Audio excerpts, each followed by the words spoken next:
You as well. Okay, so hi, Terrence. I don't know, Anthony, Kevin, Terrence, how much you guys know about the project. I know that Kevin and I have spoken a little bit about it, but if you want me to give you just kind of a general rundown, I'm happy to do that. Yes, please. That would be great. Okay, great. So we are essentially making the third installment of a series called Black Patriots. The first one has aired. It's about the Revolutionary War, and kind of the creative behind the show is deeply rooted in Kareem Abdul-Jabbar's own interest in history, right, and own investment in Black history, especially, and looking at these different eras of American history and the Black figures who have been pivotal in these moments, who have been kind of erased, overlooked, etc. So you have the first documentary about the Revolutionary War, the second one, which has yet to be released, so we just ask that you keep that confidential, is about the Civil War. And then our program will be covering the Buffalo Soldiers. So that is kind of the overall creative. Our series, or our special rather, is going to roughly cover the end of the Civil War through about the 1940s, 1950s. So a large stretch of time, looking specifically at the Buffalo Soldiers in their more formal units, and then also kind of the iterations of the Buffalo Division and other Black units that came after them for the other wars. So that's the general scope. The series is really made up of Kareem as the host, right, in the studio. He'll take you through the hour and kind of be the central point that we come back to. And then you have expert interviews, and then archival materials and original artwork as well. So that's generally the makeup of. Hi, Stacy. Just give her 1 second. Hey, Stacy. Hey, how are you? Everyone, this is Stacy Holmes. Hi, everybody. How are you? Nice to meet you. Please pardon the sound effects in the background. I'm noisy here. Nice to meet you, Kevin. Nice to meet you, Mr. Powell.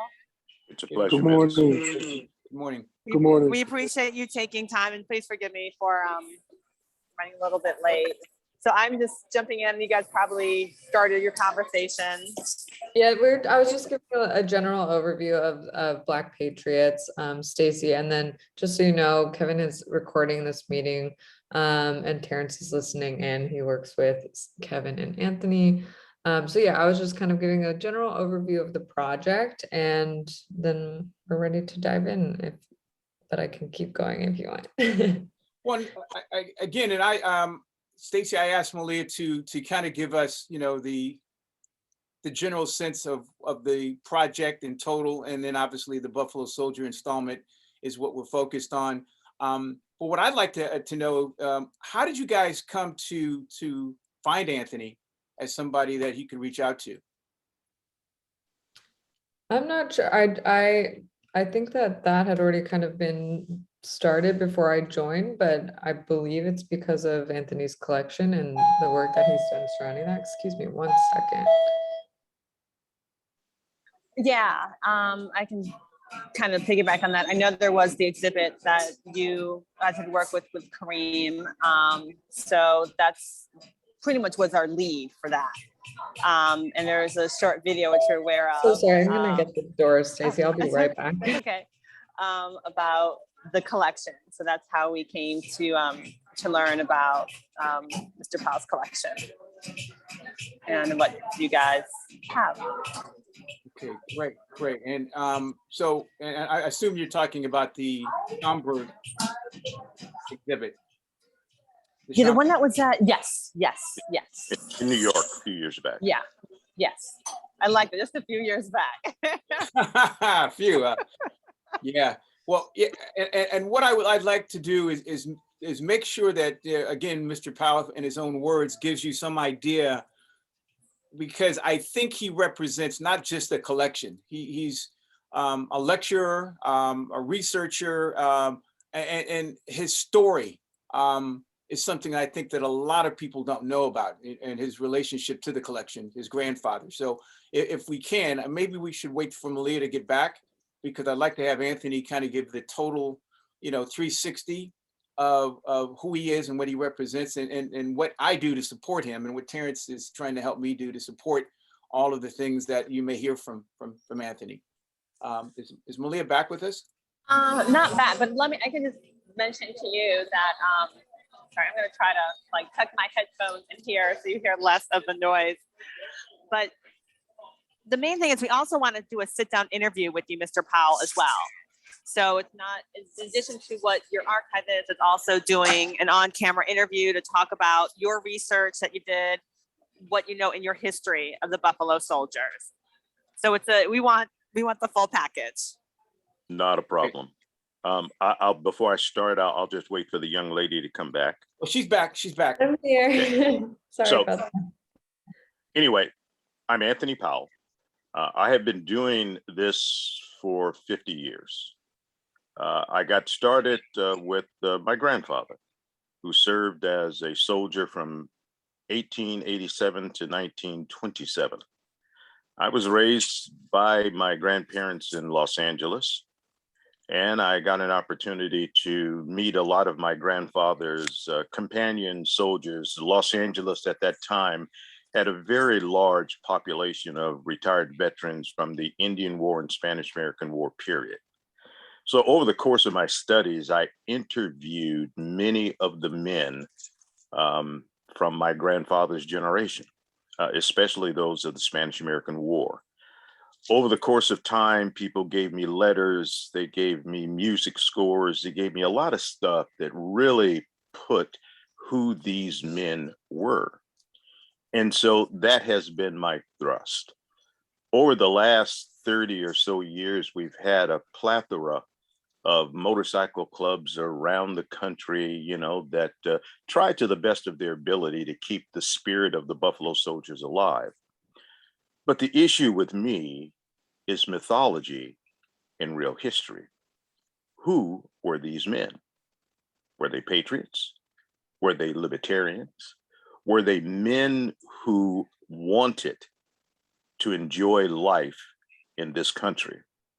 And so my interviews over the course of time highlighted in the letters that I received those issues about the men and who they wanted to be.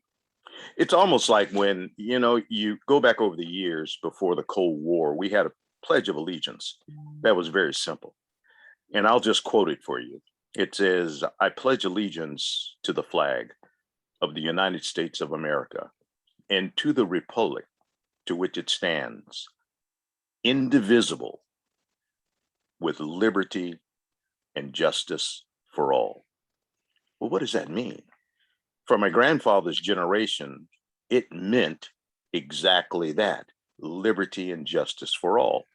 So over the course of researching, interviewing these people, I have tried to sift through the mythology and home in on the reality of what their service was to themselves, to their families, and to the nation. And what I found out, people will tell you these stories, they got the worst horses and they got the worst equipment, and that's mythology.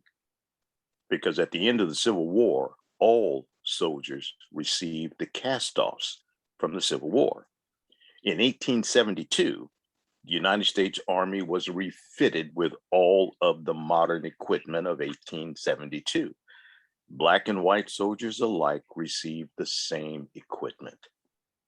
So those are the things that make the story of these men very, very important.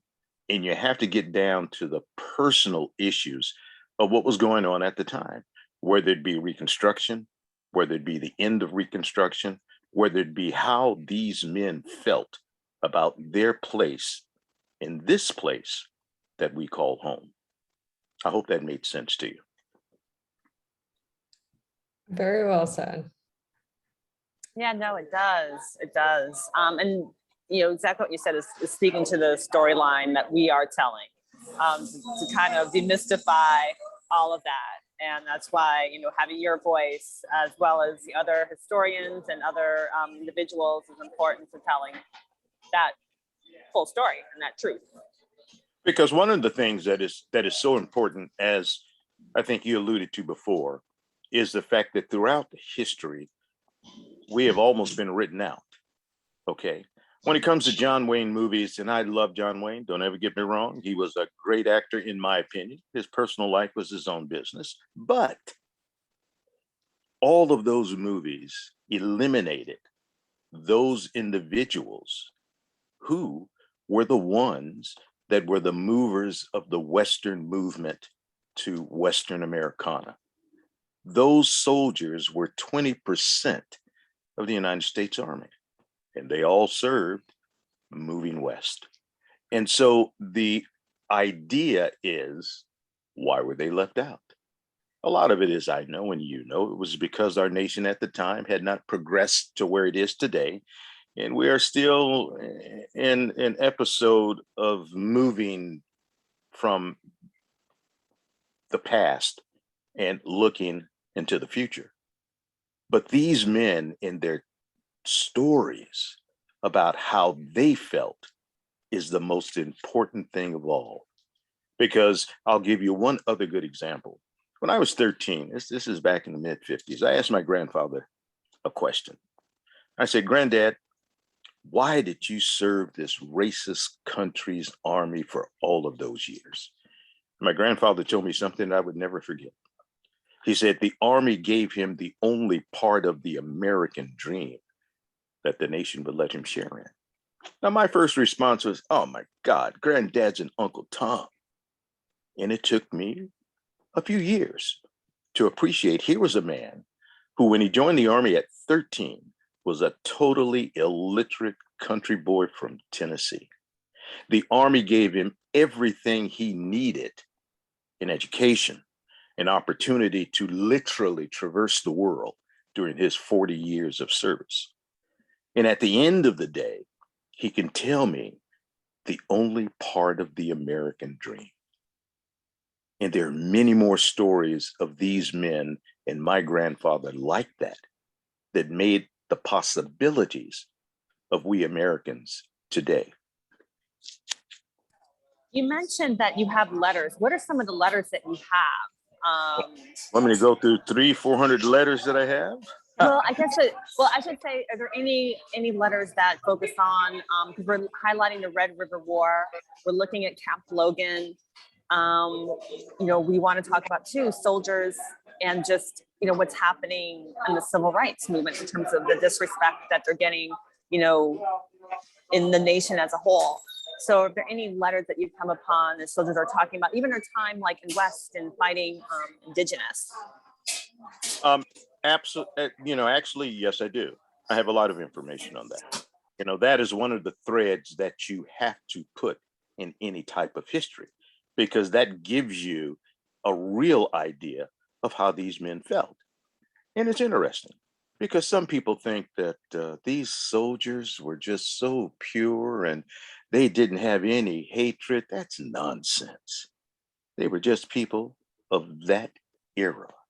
Some of them looked upon Native Americans as the enemy. Some of them looked upon Native Americans as the true people of this land. And in my perspective as a historian, when you wove a story, you must include the good, the bad, the indifference, because that gives you a whole picture of who we are and who we were. And so, yes, those are things that I include all of the time. And I do have. And I have taped interviews and all of that stuff, but, done over a long period of time. But to me, the most important thing is the story. You mentioned something about, how we are looked upon today. Sometimes we need to look in the mirror and see who we are. The mirror reflects us. And if we're doing a bunch of negativity, well, what does that mirror reflect? It reflects what everyone sees in us. I was in Los Angeles, and this is just a crazy story. I was telling Terrence and Kevin, I hadn't been there in many, many years. And I was in the Crenshaw district, and I was amazed. I was asking Kevin, what the hell happened? When I was a kid, you jump on a streetcar, you went to Leimert Park to the theater. Okay. I mean, in the hills live Sammy Davis Jr., lived Sam Cooke, Ray Charles, all of those people. And I'm looking at an area that I don't recognize. It is not the place that it was before. So the question to me comes up is, how did this happen? How did we allow a place like that to go to hell in a handbasket? And those are things to just, looking for the reasons, the whys, the why fors is so very important, because we as a people, if we don't understand who we are, how can we progress? We just stay still. There's no forward movement. And I can rattle on, so my apologies. Right. This is great. One of the things I wanted to establish with Anthony's not only collection, but his recollection of firsthand account documentation and verification of the things that he talks about is that his grandfather, Samuel Waller, is a large object of his research. Do you know anything about his grandfather, Samuel Waller? I do not. I listened to actually a talk that you did, that you spoke about him. I think it was, I forgot which museum it was, Mr. Powell, but I heard a little bit. You talked about him there. Right. So literally the firsthand accounts that he has of these men come from his grandfather. And so, Anthony, can you tell him a little bit about Samuel Waller? Well, as I mentioned before, at least I thought I did. My grandfather joined the Army in 1877. I take that back, 1887. And he was just a young man. He was 13 years old. And as I mentioned before, the Army gave him everything that he needed, okay, in education, because he was totally illiterate. If you had known my grandfather, you would have never known that he didn't have a BA degree. He was that well read, all of it within the ranks of the Army. He traveled literally around the world. In 1890, my grandmother and her family immigrated from Germany to Brooklyn. She met my grandfather, and my grandmother was Jewish, her family was, and she fell in love. My grandfather and grandmother were married for over 70 years. Her family disowned her, but that was the way it was back then. But they made life, and eventually life for me, to look at things from a perspective that overlaps some of the things that we have learned. Because when we today think of racism, we think of white against black. But let me tell you, I had to beat up many a brother because of my grandmother, because of racism that they displayed towards her. And it taught me something very important. Never, ever judge by pigmentation. It's all about character. And my grandmother used to tell me, a schmuck is a schmuck, no matter what rainbow he's from. But those people made life, and they made Los Angeles a home for me. And his career just, and all the people that I knew, before they passed away, just really encapsulated who we are as America. This place, this land that we built with the sweat and blood of our ancestors. And so many people used to say, well, go back to Africa. I have no connection with Africa. I'm an American. This is my home. Yes, my ancestors came from there, but this is the land that we built with our sacrifice and our blood. This is my home, my country. And I'll get off my stump now. Right. Well, and why to our point, Samuel Waller, what Anthony shared with me is a man who joined the U.S. Army at the age of 13, but he served, Anthony, correct me if I'm wrong, he served in how many different regiments? The 9th and 10th, 24th and 25th? He started out in the 9th Cavalry in 1887. By the Spanish-American War, he was serving with the 10th Cavalry. He wound up his career because he did serve. He did serve in the 25th Infantry in Fort Lawton in Seattle. But he wound up his career when he retired in 1927 as First Sergeant of Company A, or Troop A, 10th Cavalry at Fort Huachuca. Wow. And so what Anthony's instilled in me is in his story is the recollection of conversations he's had with his grandfather, who died at what age, Anthony? At 100 and what? He was 105 in 1979 when he passed away.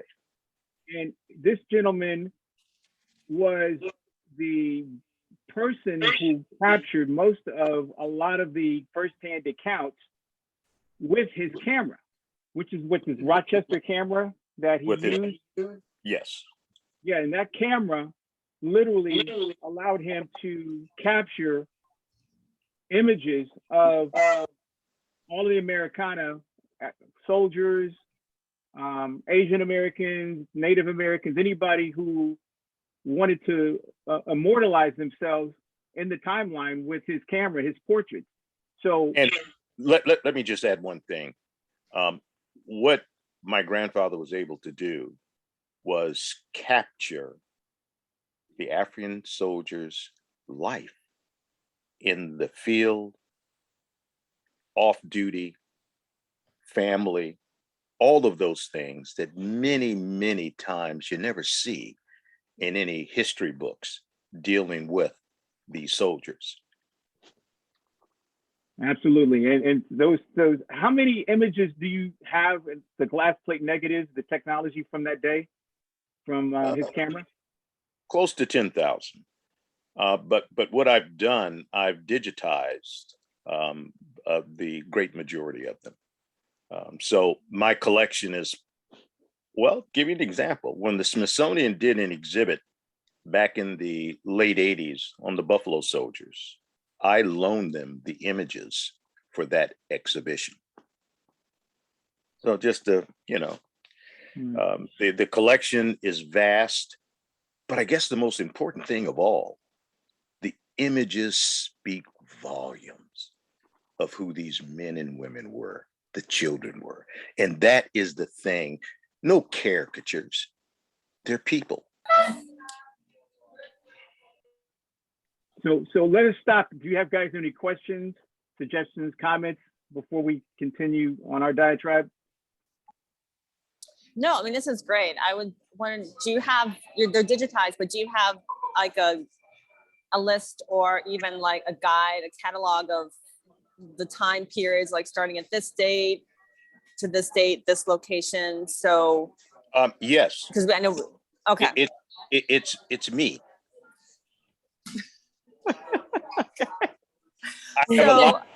I have a lot of work that I've got to do, because I know I sent something to Terrence, about cataloging, thing that you're saying. We are in the process of getting that done, because that's something that I should have done many years. Yeah. Yeah. But I mean, 10,000 is a lot of photos to kind of manage. So I've got more than that. Well, I will say, I know that Malia sent everybody kind of the outline of some of the story beats. And if that's helped, to let you know what the stories of these images that speak to that. But also too, if there's other images or other artifacts you think that can kind of bring more depth and richness to the story, we'd love to see that. And also too, we do have licensing agreements. Our archival producer, Safa, is the one who's overseeing that. So whatever we use, we are able to offer, a fee for that. And again, I'm gonna let Safa handle that because that's her wheelhouse for that. So our ask is not empty-handed. Yeah, I will, that's something that Terrence and Kevin are going to take care of. I mean, that's just beyond my old brain, but the collection involves people. I was fortunate to get the uniforms of a guy named John Ernest Green. He was the first African-American enlisted man promoted as an officer during the Spanish-American War. He served in Cuba. the Philippines. He served in Liberia as military attaché during World War One. But here's a person that's almost been forgotten in history. Another one is Walter Howard Loving. Here's a man that if you don't go to your dictionary, you'd never know that this man graduated from the New England Conservatory of Music. He was the founder of the Philippine Constabulary Band. This is a Black man from Livingston, Virginia. Over the course of his military career, which ended in 1945 with the stroke of a Japanese saber that beheaded him in Manila. But this man wrote the Philippine national anthem that they sing today, this African-American man.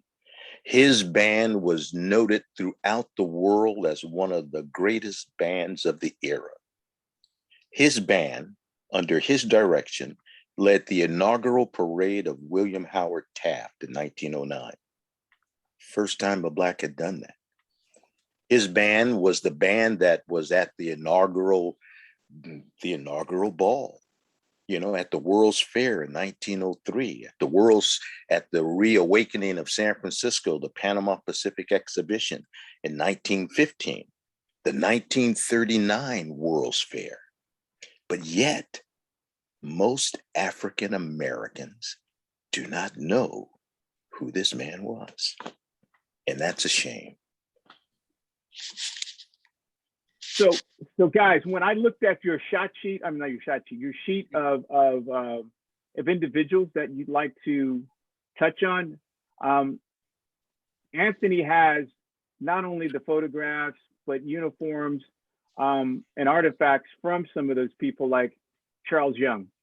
And, you know, I don't know if you want to expound a little bit about how you came to get those uniforms of Charles Young and some of the other people in the list. But it's really that story that I believe, again, through Samuel Waller, his grandfather, and through Anthony, have collected the stories, uniforms, images, letters, and reflections of these people. So that really humanized them. Again, and when Anthony talks about the people, some of the images that weren't in your shot sheet about the families are startling when you see the images of some of the Buffalo Soldiers and their families with their wives and their kids and their mixed race families of Native Americans and Filipinos. It's really a timeline of how these people literally immortalized themselves and all of the things that his grandfather's camera captured about, again, the timeline. So, you know, again, it's just kind of important for us to stay and marry what you guys want to tell and what you guys want to expound on. But he's got so much stuff that, you know, we can just leak to you some of the images of the family, of the human beings that these were. And that could, you know, open up maybe more than you want, but, you know, it's something that I believe that if we just show you a little bit, it could, you know, again, bleed over into the idea that these guys were a lot more than just warriors. Yeah, absolutely. I think it's something that even if, and I'll defer to Stacey as well, but I think it's something that even if we're not covering those specific people or topics per se, that there's a lot you can do with archival just to include those visuals and make sure that those human layers are coming through. So I think I would say, like, I defer to you, Stacey, but I think the more that we can see, the better. Yeah, no, I totally agree. And I think, Mr. Powell, just your story alone, so that you are a descendant of a Buffalo Soldier, you know, it does bring another level of humanity to them, because it's not just fighting the frontier, they're fighting for freedom, fighting for their families, fighting for a better lifestyle, fighting for, you know, fill in the blank. So I think I'm excited.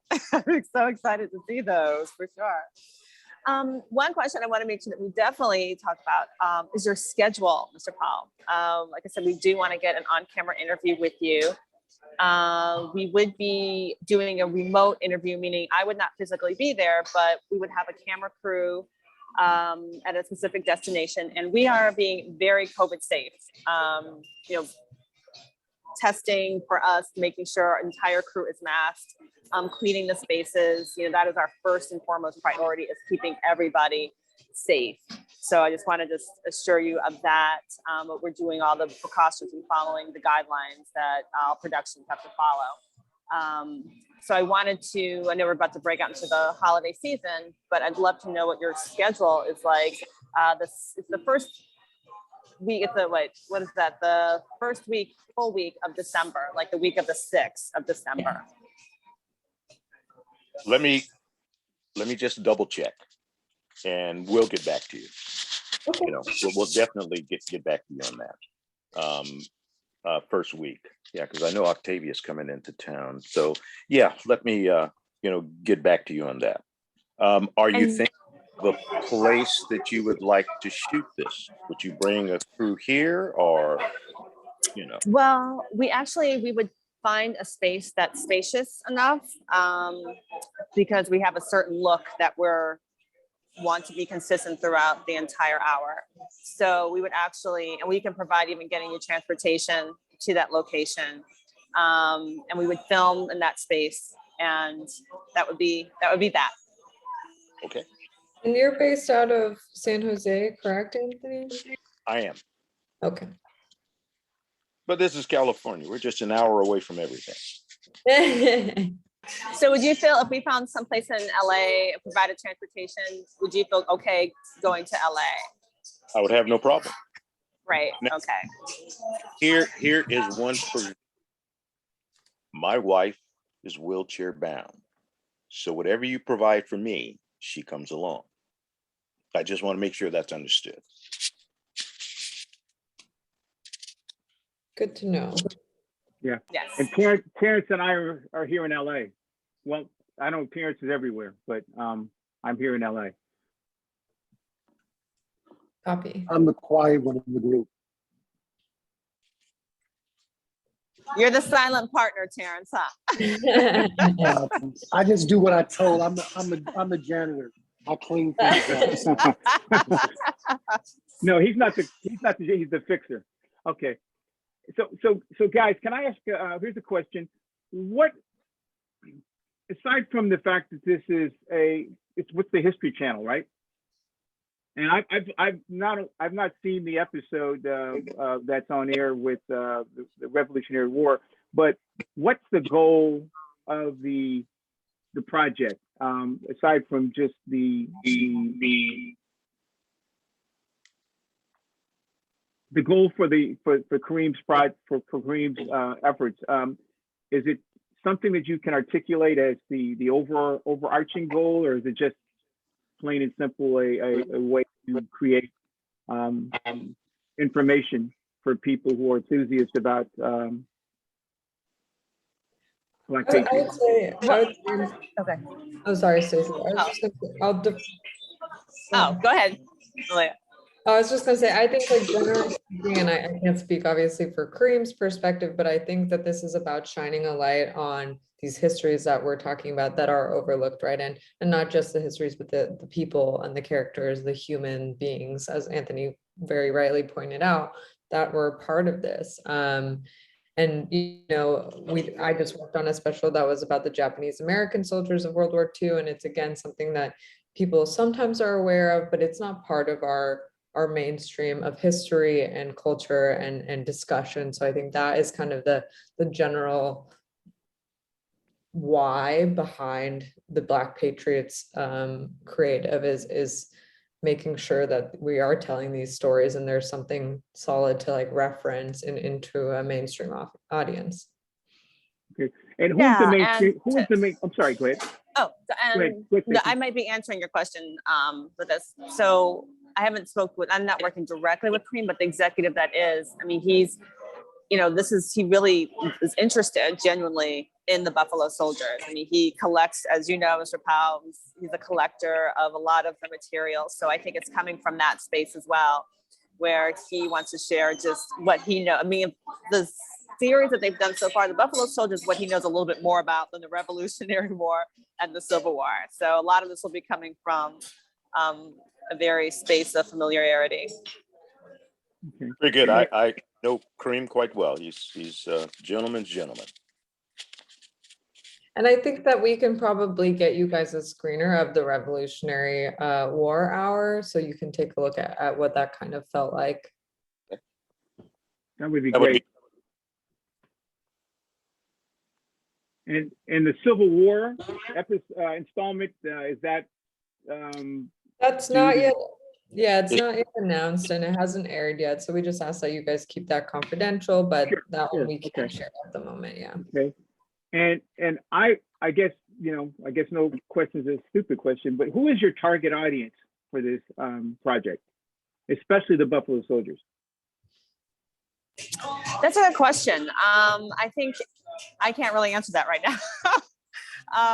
This is my first project with history. But if I were to guess, you're talking about the age group and everything like that. I mean, I think the demographic, I don't know, maybe Malia, you may know the age demographic that they target is more likely probably the same demographic for the Yeah, Buffalo Soldiers.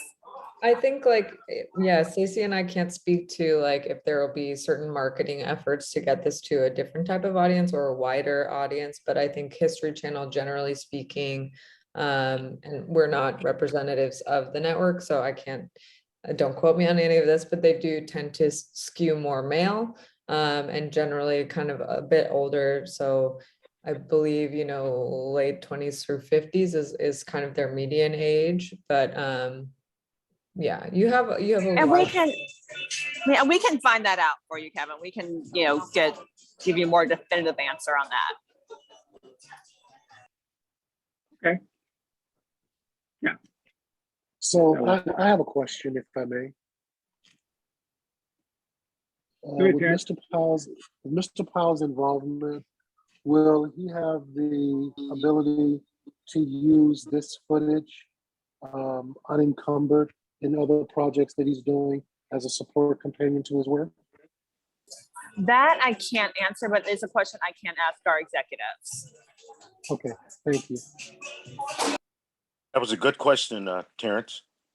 That's something that, for me, it's good to have you and Kevin, because sometimes I forget those little things that in the long term are just so very important.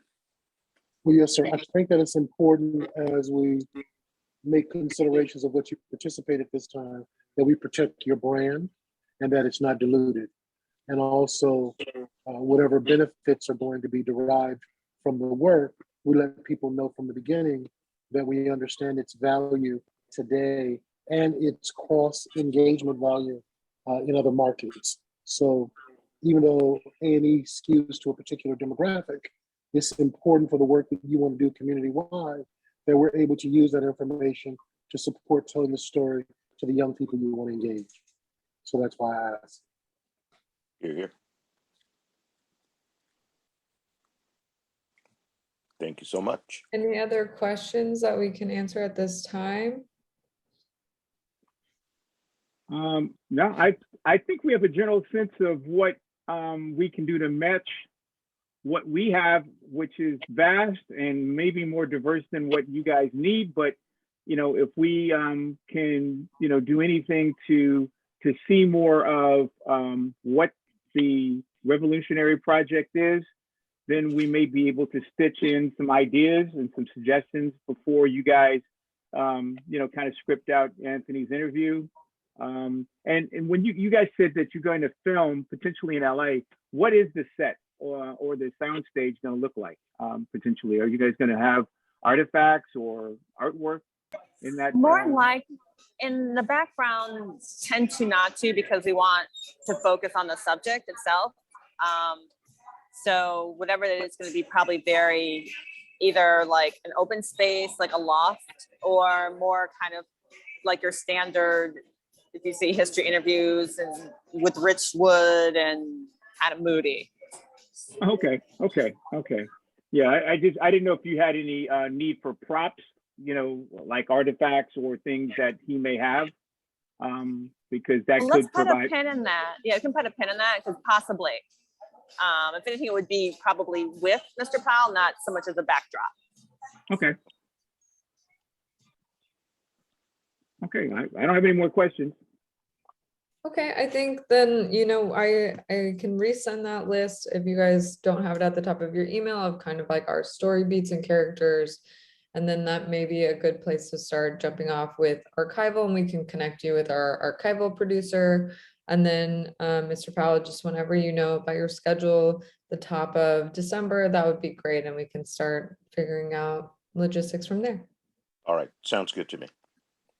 But Thank you. lovely to meet you and all Yes, of you. pleasure meeting you and talking with everybody. And thank you for your time. We look forward to working with you. All right, Thank thank you. Have a nice day. All right, Okay, thank you, take guys. care. All Okay, right, bye-bye. bye.